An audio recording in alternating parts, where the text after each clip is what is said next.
دكتورة فيان دخيل پیودار فراکسیون پارتی جه پارلمان عراق میوانامه. دکتورة فیان تو بخیرات یا کردستان 24. دکتورة فیان بلکی تو باور نکی لهش تا قیرین و گریاتا لبرچاو من و دسر من دایا گوا کتل پارلمان عراق دگریا و تذکره هوار و تدگود دنیا بهاد و هوار شنگال هرن شنگال چو ازدی در بدر بون هاتنا کشتن زاروک و زیچین ما نمان از نهاجی دیشم جبروان قیرین تا نخوازم تا ببموان دما لیتن دخوازم بزانم بوچی حتان و کجی نیوا شنگالیان و نگریانه به سروار خو سر مال خو سر حال خو. بله گلک سپاس بوا بو کردستان 24 براستی گلک تشتكي خوشش مرة وقتي قناتك وكو دائما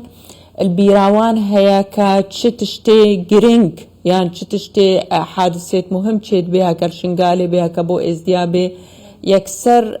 تحاضرن أو تشتكي بوما قالك خوشة يعني هتانو كخلقك هي شنغالش بير نكرن أبا تايبتي حكومة هرم كردستان جناب سروك هرم جناب سروك وزيران دائم ودائم خماوانا مظن شنغال وخلق شنغال وازدي شنغال وقيت وجني شنغال اوي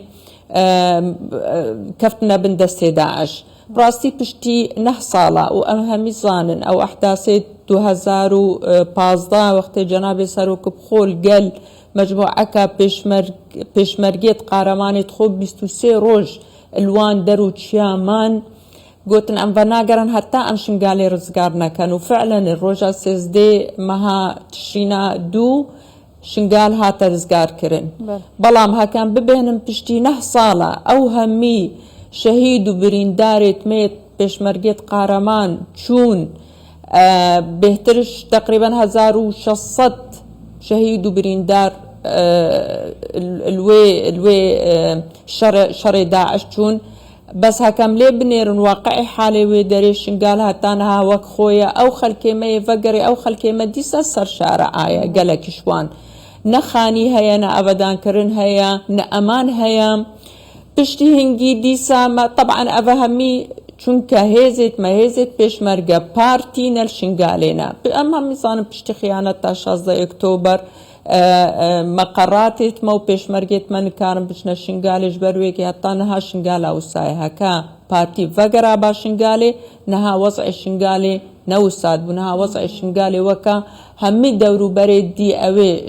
داعش رزقار بون وهاتنا افادان كرن بس شنقال وك خومايا چونك او خلكي مسيطرة نها سر شنقالي او دليوان نيشوت يبو شنقالي او بو غرزة كل شنقالينا او دبين استغلالا وي منطقي كان دابو اغرازت هندك خلكك جبر هندي تشتك نكرينا بشتي هنجي ام همي ظانك حكومة هرما كردستان كانت هولي خودا حتى اتفاقية شنقالي توقيع كرل قلب بغداي وبشتبانيا يعني همي دولتي تمزن چه هتانها چه بشوي اتفاقية حكومتها بغداد تشتكي شوية اتفاقية هتانها تطبيق نكر حتى او 2500 افسرت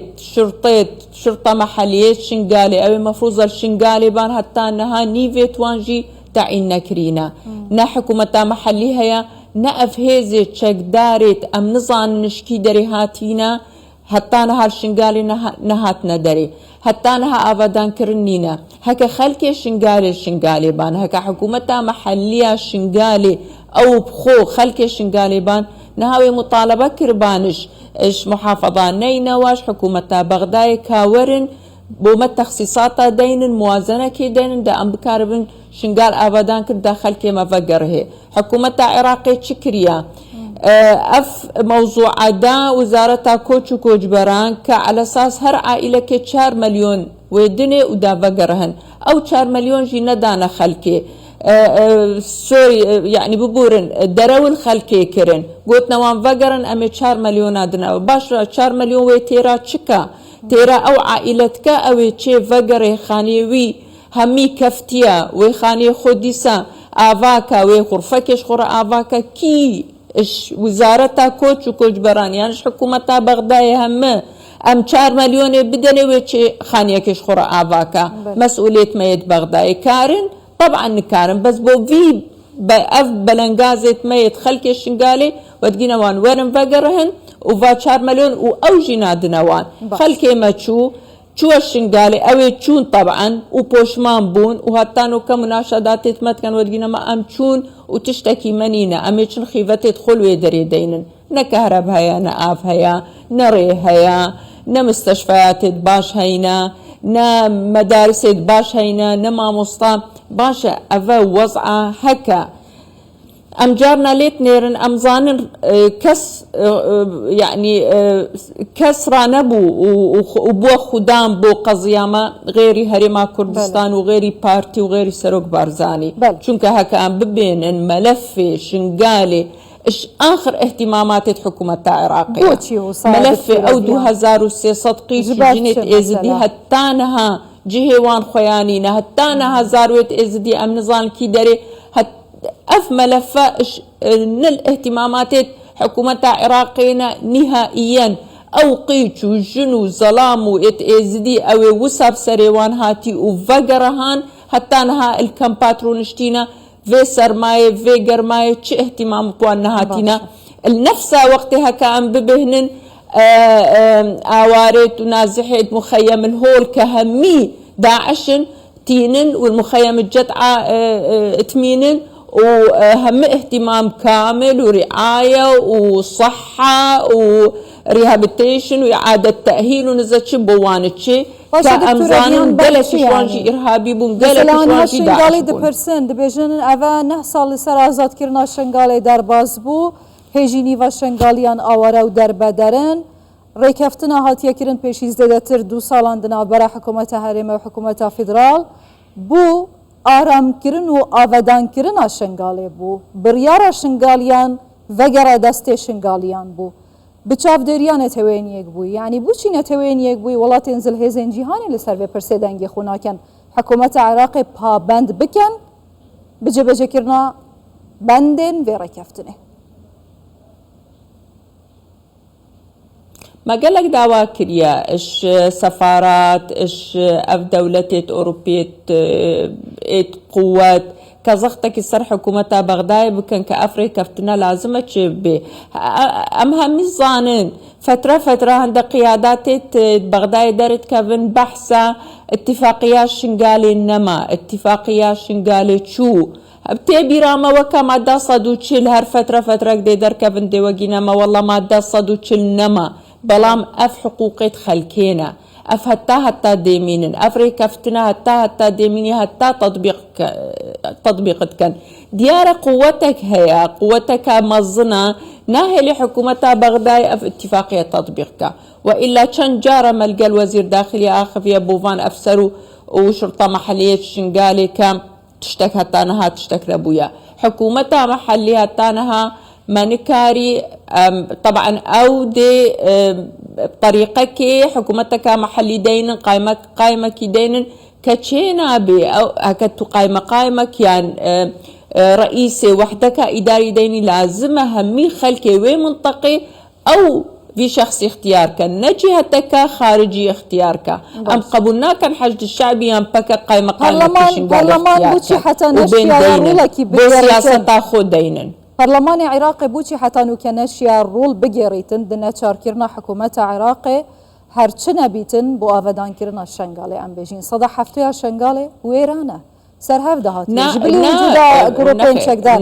آفدان كرنا الشنغالي قانون موازنة بري 3 سالة قانون موازنة بري 3 سالة بله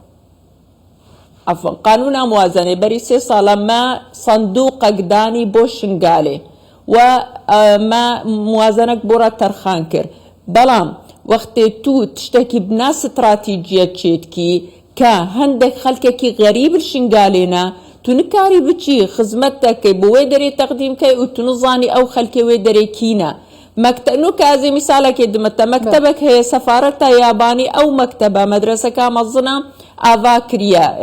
ترميم كريا إعادة ترميم كريا نوكا فترة قلك دريج هندك جروبات بكاك مسيطر بون السر ونتهيلان طلبت ما تشن الوي مدرسة دوام كان قالك بروجي توصى هينا هكا أم دست بي كان الوي داري أو دي تشن سيطرة دي إيتا سيطرة كرن السر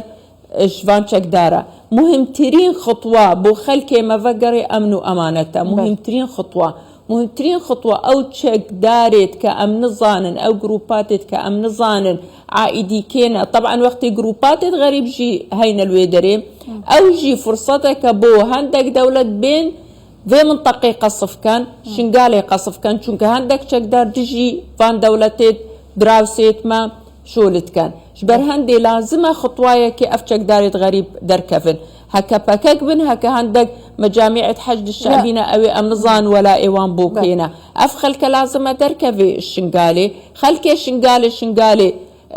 رزقار بك جارك هادي باشا وجارك هادي أمنو أمانة تبدستي خلكي شنقالي بي وشنو فيجا خلكي مديكاري فقري ولازمه مبلغك يقلك مظن بو شنقالي بيت تخصيص كرن داخلك ما بكاربن مالت خو آفاكن كواتا هوسا 4 مليون مال آفاناكن على فكرة أو 4 مليون جي فساد تيدا هيا ووزارة هجرة نيفي ويباري خواريا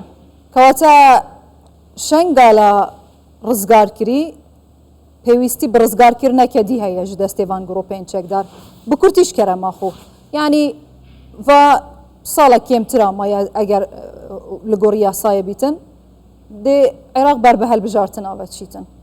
kewata ew sûza Mihemed Şia Sûdanî de rêkeftina şingalê cêbeçê biket bi her we çû vala